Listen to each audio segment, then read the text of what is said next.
fuunee maamiltoonni koo marti kan hin baay'ee isin jaalladhu. Guyyaa irraa kan ammoo barnoota biraatiin walitti dhufnee jirra. Barnoonni koo maalidha kan jedhuudhaa fi viidiyoo koo ammadumaatti daawwadhaa isiniin jecha. Eegaa namoonni maamila koo hin taane immoo akka maamila koo isin taatan Oro YouTube daawwadhaa isiniin jedha. Oro YouTube barnoota hedduu qabatee isiniif dhufuuf jira. Kanaafiyyuu subscribe like gochuudhaan na deeggaraa isiniin jedha. Isiniif waan xiqqaadha nuuf kun waan guddaadha gatii ta'e subscribe gochuudhaan nu deeggaraa isiniin jedha. Innis barnoonni keenya guyyaa irraa maalidha kan jedhuudhaa fi namoonni bilbilli keessan yeroo daataa fayyadamtan saantima keessan fixee isin rakkise furmaata guddaa kan inni ofii kootii itti fayyadamee arge isiniif qabadee dhiyaadheera itti fayyadama ilaalaa isiniin jedha. Appilikeeshinii baay'ee bareedaa qabadee isiniif dhufee jira. Appilikeeshinichis maalidha kan jedhuudhaa fi appilikeeshinii kanadha. Appilikeeshinii kana keessa isaa yeroo galtan ilaaltan baay'ee tokko bareedaadha. Waan baay'ee of keessaa qaba. Innis immoo akka inni daataa nuuf qusatu godha. Loadiin gochaara xiqqoo ishee eegaa banee jira. Namoonni daataa fayyadamtan egaa furmaata guddaa isiniif ta'a jedhee kan qabadee dhufe kuni appilikeeshinii bareedaadha. Itti fayyadamaa ilaala. Appilikeeshinicha yuutuubii koo jalanii isinii ka'a achi jalaa galtanii hin buufattu. Innaa kana fakkaata keessisaa jechaadha. On ofii qaba.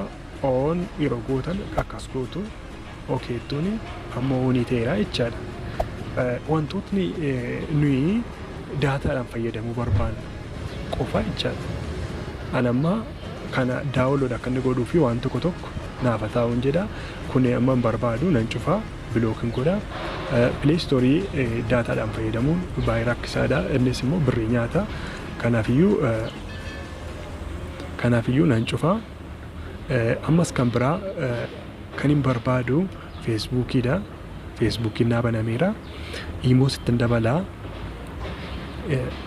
Kanas nan dabalaa. F laayitee jechaadha. Iimoos immoo itti dabaltu akkuma kana. Waan ofii keessan itti fayyadamuu barbaaddan qofa. Fakkeenyaaf yuutuubiin birriidhaan yeroo fayyadamnu birrii keenya baay'ee nyaata gadi ta'eef qollofamee taa'uu qaba jechaadha. Oppeeraa gatiin fayyadamuuf oppeeraa kunaa banaa ta'uu qaba jechaadha. Fakkeenyaaf waan sin barbaachisu ofii keessanitti dabalachuu dandeessu. Anamma na barbaachisu itti dabaladha.